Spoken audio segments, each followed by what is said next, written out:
ሰላም እንደምናላችሁ ውድ የግሎባል ኒውስ ተከታታዮቻችን ለዕለተ ቅዳሜ ግንቦት 8 ቀን ለምሽት ያዘጋጅናቸውን ዜናዎቻችንን እናስደምጣችኋለን። የተለያዩ መረጃዎችን ይዘናል። የተከበራችሁ የግሎባል ኒውስ ተከታታዮቻችን ታዋቂው የቀዶ ጥገና ሐኪም ሊሸለም መሆኑ ተሰምቷል። የኢትዮ ኢስታንቡል ጠቅላላ ሆስፒታል ሜዲካል ዳይሬክተር እና ታዋቂ የቀዶ ጥገና ሐኪም ነው ሊሸለም ነው እየተባለ የሚገኘው። የኢትዮጵያ ቀዶ ጥገና ማህበር ሰርጂካል ሶሳይቲ ኦፍ ኢትዮጵያ የ2026 የህይወት ዘመን ስኬት ተሸላሚ እንዲሆን መርጦት ነው ይህን ሽልማት የሚያበረክትለት። ዶክተሩ ማን ነው? የህይወት ተሞክሮስ ምን ይመስላል? በቀዳሚነት ወደ እናንተ እናደርሳለን። የግሎባል ኒውስ ተከታታዮቻችን በሌላ መረጃችን ደግሞ ከዚሁ ከጤናው ጉዳይ ሳንወጣ በኢትዮጵያ ወደ 17.3 በመቶ ያህል ህዝብ የደም ግፊት ታማሚ ስለመሆኑም መረጃ ወጥቷል። በኢትዮጵያ ከጠቅላላው የህዝብ ቁጥር ነው እንግዲህ ወደ 17.3 በመቶ ያህሉ የደም ግፊት ታማሚ መሆናቸውን ነው እንግዲህ የጤና ሚኒስቴር መረጃ መለክተው። ይህንንም እንግዲህ ዘርዘር አድርገን ልንነግራችሁ መረጃውን ይዘነዋል። ሌላው መረጃችን ደግሞ ሰሞኑን እንግዲህ የአንጋፋዋና የብዙዎች ተወዳጅ አርቲስት ፍቅርተ ደሳለኝ በቅጽል ስሟ ማሚ በህዝብ መካከል ታክሲ ስትጠብቅ የሚያሳይ መረጃ መጋራቱን ተከትሎ በርካቶች አድናቂዎቿ እንግዲህ ተባብረን መኪና ልንገዛላት ይገባል፣ ለጥበቡ ብዙ ዋጋ ከፍላለች፣ አዝናንተናለች ሲሉም ነው የተደመጡት። እናንተስ ምን ትላላችሁ? ውድ የግሎባል ኒውስ ተከታታዮቻችን ሀሳባችሁን በኮመንት መስጫው ላይ አካፍሉን እንላለን።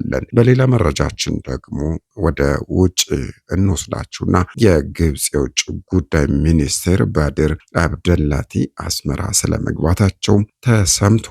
ይህንንም እንግዲህ እንነግራችኋለን። በሌላ የውጭ መረጃችን ደግሞ አሜሪካ እያሽቆለቆለች ያለች ሀገር ናት በማለት ዢ ጂንፒንግ የተናገሩት 100% ትክክል ነው ሲሉ የአሜሪካው ፕሬዚዳንት ዶናልድ ትራምፕ ራሳቸው አረጋግጠዋል። ጂንፒንግ ይህንን የተናገሩት ከምን ተነስተው ነው? የዶናልድ ትራምፕ እይታስ ምን ላይ ትኩረት ያደረገ ነው? በዝርዝር እንነግራችኋለን። በሌላ መረጃችን ደግሞ ፕሬዚዳንት ቭላዲሚር ፑቲን በሚቀጥለው ሳምንት ወደ ቻይና ለይፋው የስራ ጉብኝት እንደሚጓዙም እየተገለጸ ነው የሚገኘው። ዝርዝሩን እንነግራችኋለን። በሌላ የውጭ መረጃችን ደግሞ ኤሚሬትስ የሆርሙዝ ሰርጥን የሚያስቀረው ሁለተኛው የነዳጅ መስመር ግንባታ በ2027 እንደምታጠናቀቅም አስታውቃለች። የተከበራችሁ የግሎባል ኒውስ ተከታታዮቻችን የተባበሩት አረብ ኤሚሬትስ እንግዲህ ብሔራዊ የነዳጅ ኩባንያ የወደፊት የነዳጅ ኤክስፖርት ፍሰቷን አስተማማኝ ለማድረግ እና ሊያጋጥሙ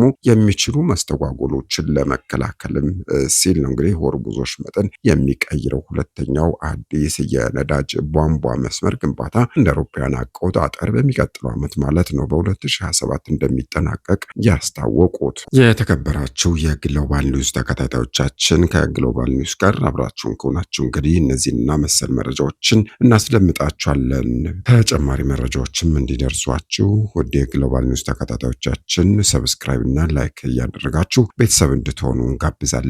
እኛ በዚሁ ወደ መረጃችን እናልፋለን። የኢትዮ ኢስታንቡል ጠቅላላ ሆስፒታል ሜዲካል ዳይሬክተር እና ታዋቂ የቀዶ ጥገና ሐኪም ተባባሪ ፕሮፌሰር ዶክተር ስዩም ካሳ ምርኔ የኢትዮጵያ ቀዶ ጥገና ማህበር ሰርጂካል ሶሳይቲ ኦፍ ኢትዮጵያ የ2026 የህይወት ዘመን ስኬት ተሸላሚ እንዲሆኑ መርጧቸዋል። ዶክተር ስዩም በኩባ የሕክምና ትምህርታቸውን ካጠናቀቁ በኋላ እንደ አውሮፓውያን አቆጣጠር ከ1992 ጀምሮ ላለፉት 33 ዓመታት በዋነኛነት በጥቁር አንበሳ ሆስፒታል የአዲስ አበባ ዩኒቨርሲቲ የሕክምና ዲፓርትመንት በመምህርነት በቀዶ ጥገና ሐኪምነት በዲንነት በተጨማሪም በዳግማዊ ምኒልክ ሆስፒታል በጳውሎስ ሆስፒታሎች በደረትና አካባቢው ቀዶ ጥገና ሐኪምነት ማገልገላቸው ታውቋል። በተጨማሪም በተለያዩ የግል ሆስፒታሎች የደረትና አካባቢው ቀዶ ጥገና ሕክምና በማስጀመርም ጭምር አገልግለዋል።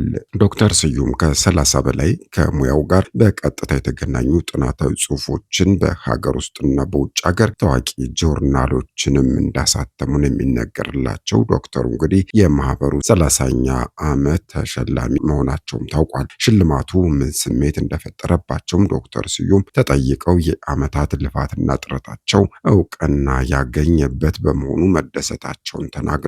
ዶክተር ስዩም ስራ ሲጀምሩ የደረትና አካባቢው ቀዶ ጥገና ሐኪሞች ቁጥር እሳቸውን ጨምሮ 3 ብቻ እንደነበሩ አስታውሰው በአሁን ሰዓት ግን ተተኪ ወጣቶችን በማስተማር የሐኪሞችን ቁጥርና ሕክምናውንም ለማዘመን በተደረገው ጥረት በአቅማቸው ባደረጉት አስተዋጽኦ ደስተኛ መሆናቸውንም ነው የተናገሩ። ስለ ኢትዮጵያ ቀዶ ጥገና ማህበርን በተመለከተ የኢትዮጵያ ቀዶ ጥገና ማህበር ወይም ሰርጂካል ሶሳይቲ ኦፍ ኢትዮጵያ ከተቋቋመ 31ኛ ዓመት ያስቆጠረ ሲሆን በየዓመቱ እንግዲህ ኮንፈረንስ በማካሄድም ከኮንፈረንሱ ጎን ለጎን ደግሞ በሙያው ውስጥ ላቅ ያለ አበርክቶ ላላቸው ባለሙያዎች የእውቅና ሽልማትም ይሰጣል። የተከበራችሁ ግሎባል ኒውስ ተከታታዮቻችን፣ በሌላው ዜናችን ደግሞ በዚሁ ከጤናው ዘርፍ ሳንወጣ በኢትዮጵያ 17.3 በመቶ ያህል ህዝብ የደም ግፊት ታማሚ ነው ሲል የጤና ሚኒስቴር አስታውቋል። በኢትዮጵያ ከጠቅላላው የህዝብ ቁጥር ነው እንግዲህ ይህ 17.3 በመቶ ያህሉ የደም ግፊት ታማሚ መሆናቸው የተነገረው። የሚኒስቴሩ የበሽታዎች መቆጣጠርና መከላከያ መሪ ስራ አስፈጻሚ ዶክተር ህይወት ሰለሞን ለትርታ እንደገለጹት በዓለም አቀፍ ደረጃ በሽታው ያለባቸው ሰዎች ቁጥር 1.4 ቢሊዮን መድረሱን ጠቁሞ በኢትዮጵያ 17.3 በመቶ ያህሉ የበሽታው ተጠቂ መሆናቸውን ነው የተናገሩት። በሽታው ምንም አይነት የህመም ምልክት ሳያሳይ እንግዲህ ለድንገተኛ ሞት የሚዳርግ መሆኑን የገለጹ ሲሆን ከፍተኛ መጠን ያለው ጨው መጠቀም፣ ጨው መመገብ፣ የታሸጉ ምግቦችን አዘውትሮ መመገብ፣ የአካል እንቅስቃሴ እጥረትና እንደዚሁም የአልኮል መጠጥና ማጨስም ለደም ግፊት በሽታ መጠን መከሰት ዋነኛ መንስኤዎች መሆናቸውን ነው ያመላከቱት። በኢትዮጵያ 80 በመቶ ያህሉ ህዝብ ከፍተኛ የጨው መጠን ያለው ምግብ የሚጠቀም በመሆኑ ለደም ግፊት በሽታ ተጠቂ የሆነ መምጣቱ በጥናቱ መረጋገጡን ኃላፊዋ ገልጸዋል። በአሁን ሰዓትም በሀገሪቱ ከተላላፊ በሽታዎች ይልቅ የማይተላለፉ በሽታዎች የሰዎችን ህይወት በመቅጠፍ ረገድ ቀዳሚውን ስፍራ መያዛቸውም ነው የተገለጸው። ወደ ሌላኛው መረጃችን ስናልፍ ደግሞ ሰሞኑን የአንጋፋና የብዙዎች ተወዳጅ አርቲስት ፍቅርተ ደሳለኝ በቅጽል ስሟ ማሚ በህዝብ መካከል ታክሲ ስትጠብቅ የሚያሳይ መረጃ መጋራቱን ተከትሎ በርካታ አድናቂዎቿ ተባብረን መኪና ልንገዛለት ይገባል የሚል ቻሌንጅ እና የድጋፍ ሀሳብ ማቅረባቸው የሚታወስ ነው። ይህንን ተከትሎ ታዲያ አርቲስቷ የሰጠችው ክብርና ትህትና የተሞላበት ምላሽ የብዙዎችን ቀልብ የሳበ ጉዳይ ሆኗል። የፍቅርተ ደሳለኝን ታክሲ የመጠበቅ ሂደት የተመለከቱ በርካታ ኢትዮጵያውያን ለሀገሪቱ ጥበብና ባህል እንግዲህ ትልቅ አስተዋጽኦ ካበረከቱ ሰዎች መካከል አንዷ ናት። ፍቅርተ ደሳለኝ በዚህ መልኩ መጉላላት የለባትም በሚል በቁጭት እንግዲህ ሀሳብ እየሰነዘሩም ነው የሚገኘው። ለብዙ ዓመታት በስራዎቿ ያስደሰተችንን አርቲስት ማክበርና መንከባከብ አለብን። ሁላችንም አቅማችን የፈቀደውን አዋጥተን የሚመጥናትን መኪና እንግዛላት የሚሉ ጥሪዎችን በስፋት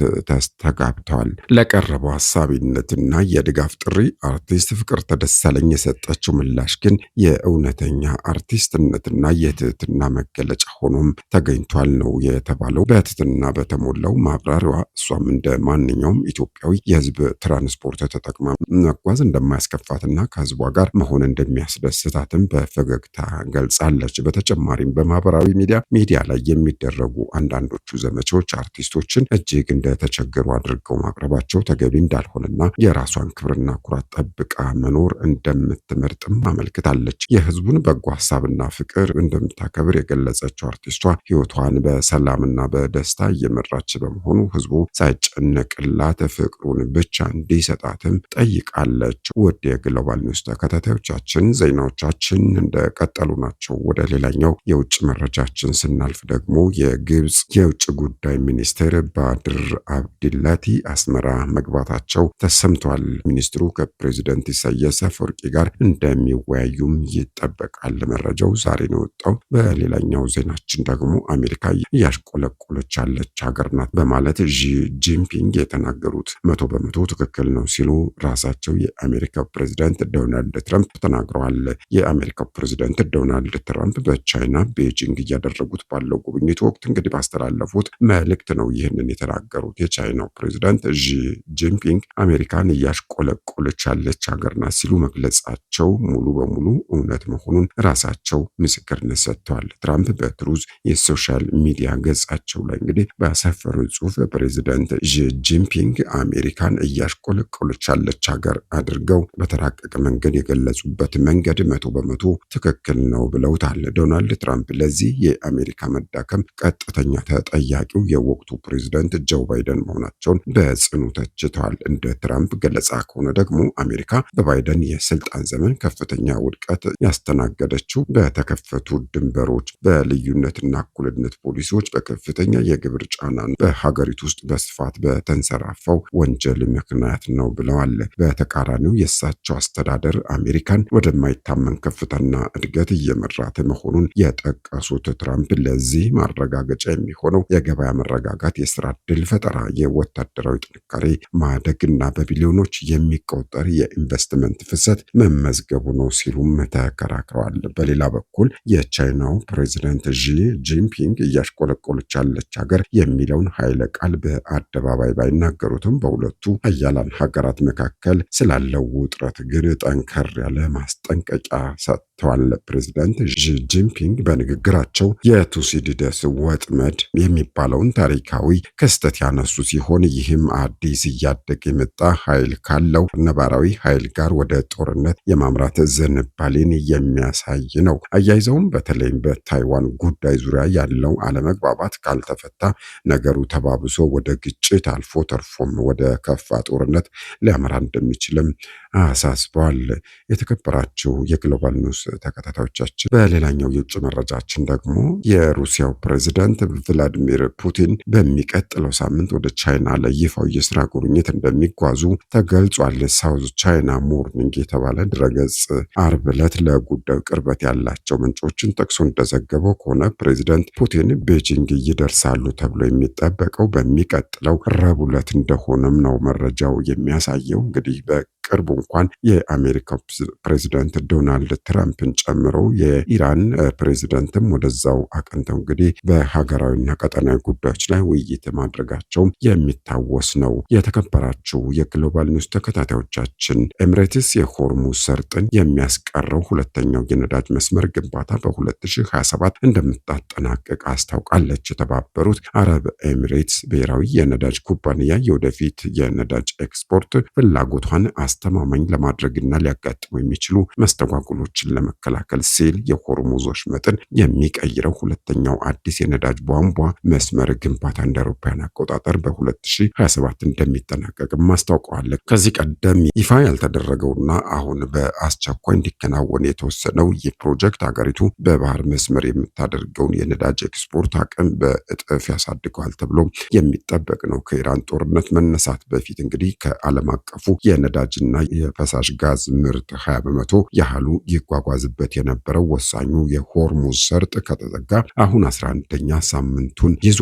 ይህ እገዳ በዓለም ዙሪያ የኃይል ዋጋ በከፍተኛ ሁኔታ እንዲንር ማድረጉንና የባህረ ሰላጤው ሀገራትን ኢኮኖሚም እያዳከመ መሆኑን ዘገባዎች ያመላክታሉ። የአቡዳቢው አልጋ ወራሽ ሼክ ካሊድ ቢን መሐመድ ቢን ዛይድ አልናህያን የሀገሪቱ ብሔራዊ የነዳጅ ኩባንያ ፕሮጀክቱን በፍጥነት አጠናቆ አዲሱ መስመር እንደ አውሮፓውያን አቆጣጠር በ2027 ነዳጅ ወደ ፉጃይራ ወደብ ማጓጓዝ እንደሚጀምርም መመሪያ አስተላልፈዋል። ይህ ፕሮጀክት በአስቸኳይ እንዲገነባ የተወሰነው ዩናይትድ አረብ ኤሚሬትስ ለ60 ዓመታት አባል ሆና የቆየችበትን የነዳጅ አምራች ሀገራት ድርጅት መልቀቋን ካስታወቀች ከሳምንታት በኋላ ነው። አዲሱ የቧንቧ መስመር አሁን ካለውና በቀን 1.8 ሚሊዮን በርሜል ነዳጅ ወደ ኦማን ባህረ ሰላጤ ወደብ ማጓጓዝ ከሚችለው የሀብሻን ፉጄራ መስመር ጋር ተዳምሮ የሀገሪቱን የኤክስፖርት አቅም ወደ 3.6 ሚሊዮን በርሜል በማሳደግ በጥፍ ያሳድገዋል ነው እየተባለ የሚገኘው። አሜሪካና